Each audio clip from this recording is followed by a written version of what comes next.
राधे राधे। मेरे प्यारे भाइयों बहनों माताओं माँ बंधुओं, संस्कार की बातें चैनल में आपका स्वागत है। बंधुओं, आज पौष पुत्रदा एकादशी के दिन मैं आपके लिए लाई हूँ पौष पुत्रदा एकादशी व्रत कथा, पूरन पूजा विधि और महत्व। बंधुओं, यदि आप आज पौष पुत्रदा एकादशी के दिन पौष पुत्रदा एकादशी की कथा को सुनते हैं तो आपके यहाँ यदि पुत्र नहीं है तो पुत्र की प्राप्ति होगी, और यदि आपके यहाँ पुत्र है तो आपके पुत्र को सौभाग्य की प्राप्ति होगी। आपका पुत्र जीवन में हर क्षेत्र में सफलता प्राप्त करेगा। यदि आप आज पौष पुत्रदा एकादशी के व्रत को करते हैं और पौष पुत्रदा एकादशी की इस कथा को सुनते हैं तो बंधुओं, यदि आपने हमारे चैनल को अब तक सब्सक्राइब नहीं किया तो जरूर करें और बेल आइकन दबाना ना भूलें, ताकि आपको हमारी आने वाली सभी वीडियोस की जानकारी सबसे पहले हो सके। बंधुओं, वीडियो को पूरी सुनने के बाद कमेंट बॉक्स में जय विष्णु भगवान जरूर लिखें। बंधुओं, आप सभी जानते हैं कि एक साल में 24 एकादशियां होती हैं, और यदि साल में पुरुषोत्तम मास आ जाए तब ये एकादशियां 26 हो जाती हैं। बंधुओं, साल में आने वाली सभी एकादशियां पुण्य की प्राप्ति कराने वाली है, परंतु बंधुओं, पौष पुत्रदा एकादशी का महत्व बहुत अधिक है। बंधुओं, पौष पुत्रदा एकादशी का व्रत करने और कथा सुनने मात्र से आपको पुत्र रत्न की प्राप्ति होगी, और यदि आपके यहाँ पुत्र है तो आपकी संतान सौभाग्यशाली होगी। आपकी संतान हर क्षेत्र में सफलता प्राप्त करेगी। बंधुओं, पौष पुत्रदा एकादशी के दिन प्रातः सूर्योदय से पहले उठें और अपने नित्य कर्म करने के बाद जल में गंगा जल मिलाकर स्नान करें। बंधुओं, हो सके तो थोड़े से काले तिल नहाने वाले जल में अवश्य डालें। बंधुओं, ऐसा करने से मनुष्य को लक्ष्मी की प्राप्ति होती है। बंधुओं, नहाने के बाद पौष पुत्रदा एकादशी व्रत करने का संकल्प लें और फिर भगवान को पंचामृत से स्नान कराएं। बंधुओं, इसके बाद भगवान के समक्ष धूप दीप लगाएं और भगवान को फल फूल और तुलसी दल अर्पित करें। बंधुओं, भगवान की आरती करें और फिर भगवान को भोग लगाएं और सारा दिन भगवान के नामों का अपनी जिह्वा पर स्मरण करते रहें। बंधुओं, यदि आप ऐसा करते हैं तो आपको पूर्ण फल की प्राप्ति होगी ही होगी। बंधुओं, एकादशी व्रत सभी पापों को हरने वाला, पुण्य एवं मुक्ति देने वाला होता है।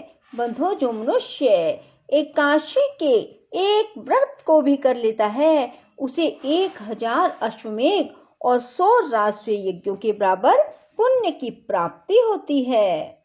बंधुओं, जो मनुष्य एकादशी व्रत करने का संकल्प मात्र भी कर लेते हैं उनके 100 जन्मों के पाप नष्ट हो जाते हैं, और जो रात्रि जागरण करते हैं उनकी आने वाली 10,000 पीढ़ियां स्वर्ग में जाती हैं।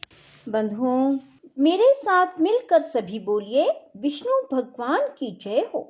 बंधुओं, पौष मास के शुक्ल पक्ष की इस एकादशी का व्रत निसंतान को भी सुंदर पुत्र प्रदान करने में समर्थ है। संतान प्राप्ति, उनकी रक्षा और प्रगति के लिए प्रत्येक नर नारी को यह व्रत अवश्य करना चाहिए। बंधुओं, पौष पुत्रदा एकादशी के दिन सुदर्शन चक्रधारी भगवान विष्णु की पूजा की जाती है। भगवान श्री कृष्ण द्वारा कहे गए वृत्तांत को सुनने के बाद धर्मराज युधिष्ठिर ने पूछा, हे गोविंद, आप कृपा करके बताइए कि पौष शुक्ला एकादशी का क्या नाम है। इसके व्रत की विधि क्या है और कौन से देवता की पूजा की जाती है?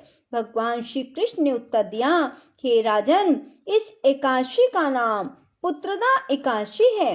इसमें भी नारायण भगवान की पूजा की जाती है। इस चर और अचर संसार में पुत्रदा एकादशी के व्रत के समान कोई और दूसरा व्रत नहीं है।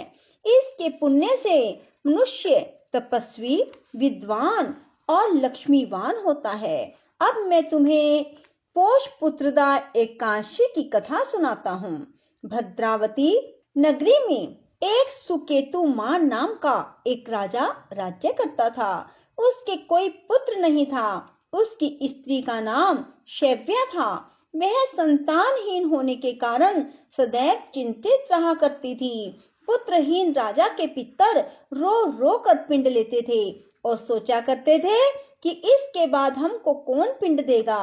राजा पुत्र न होने के कारण हर समय दुखी रहता था। उसे बंधु बांधव, धन, हाथी, घोड़े, राज्य और वैभव आदि सभी अर्थहीन प्रतीत होते थे। राजा सदैव यही विचार करता रहता कि मेरे मरने के बाद मुझको कौन पिंडदान देगा। बिना पुत्र के पितरों और देवताओं का ऋण कैसे चुकेगा। जिस घर में पुत्र ना हो उसमें सदैव अंधेरा रहता है। इसलिए मुझे पुत्र की उत्पत्ति के लिए प्रयत्न करना चाहिए। जिस मनुष्य ने पुत्र का मुख देखा है वह धन्य है। उसको इस लोक में यश और परलोक में शांति मिलती है, अर्थात उसके दोनों लोक सुधर जाते हैं। पूर्व जन्म के कर्म से ही इस जन्म में पुत्र, धन आदि प्राप्त होते हैं। राजा इसी प्रकार रात दिन सोचा करता और चिंतित रहता। राजा ने अपने शरीर को त्याग देने का विचार किया, परंतु आत्मघात को महान पाप समझकर उसने ऐसा नहीं किया। एक दिन राजा अपने घोड़े पर चढ़कर वन को चल दिया और पक्षियों व वृक्षों को देखने लगा। उसने देखा वन में मृग, व्याघ्र, सुअर, सिंह, बंदर आदि अपने बच्चों के साथ भ्रमण कर रहे हैं। हाथी अपने बच्चों और हथिनियों के साथ घूम रहे हैं। वन में कहीं गीदड़ अपने कर्कश स्वर में बोल रहे हैं, कहीं उल्लू चीख रहे हैं। वन के इन दृश्यों को देखकर राजा को अपने पुत्रहीन होने का दुख और अधिक पीड़ा देने लगा। इसी उदासी और सोच विचार में दोपहर हो गई। वह विचारने लगा कि मैंने कई यज्ञ किए, ब्राह्मणों को सुंदर भोजन और दान देकर तृप्त किया, फिर भी यह दुख मुझे क्यों प्राप्त हुआ है। प्यास के मारे अत्यंत दुखी राजा पानी की तलाश में इधर उधर फिरने लगा। थोड़ी दूर पर राजा ने एक सरोवर देखा। उस सरोवर में कमल खिल रहे थे तथा सारस, हंस, मगरमच्छ आदि विहार कर रहे थे। सरोवर के चारों ओर मुनियों के आश्रम थे। उस समय राजा के दाहिने अंग फड़कने लगे। राजा शुभ शगुन समझकर घोड़े से उतरकर मुनियों को दंडवत करके उनके सामने बैठ गया। राजा को देखकर मुनियों ने कहा, हे राजन, हम तुमसे अत्यंत प्रसन्न हैं। तुम इस जगह पर कैसे आए सो कहो। इस पर राजा ने मुनियों से उनका परिचय पूछा और फिर अपनी व्यथा कही। मुनि बोले, हे राजन, पुत्र की इच्छा करने वाले को उत्तम संतान देने वाली पुत्रदा एकादशी है। हम लोग विश्वदेव हैं और इस सरोवर पर स्नान करने आए हैं। इस पर राजा बोला, हे मुनीश्वर, यदि आप मुझ पर प्रसन्न हो तो एक पुत्र का वरदान दीजिए। मुनि बोले, हे राजन, आज पुत्रदा एकादशी है, आप इसका व्रत करें। भगवान की कृपा से आपके अवश्य ही पुत्र होगा। मुनि के वचनों के अनुसार राजा ने उस दिन वही एकादशी का व्रत किया।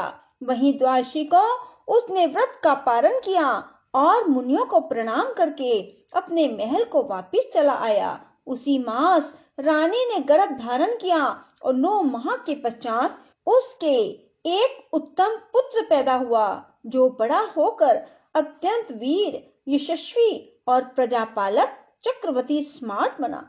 भगवान श्री कृष्ण बोले, हे राजन, पुत्र प्राप्ति के लिए पुत्रदा एकादशी का व्रत करना चाहिए। इस व्रत के करने वाले यशस्वी और पितृभक्त पुत्र तो पाते ही हैं। इसके महात्म का श्रवण करने मात्र से ही मनुष्य सुंदर संतान और मोक्ष को प्राप्त करते हैं। बोलो विष्णु भगवान की जय हो। राधे राधे, जय श्री कृष्णा।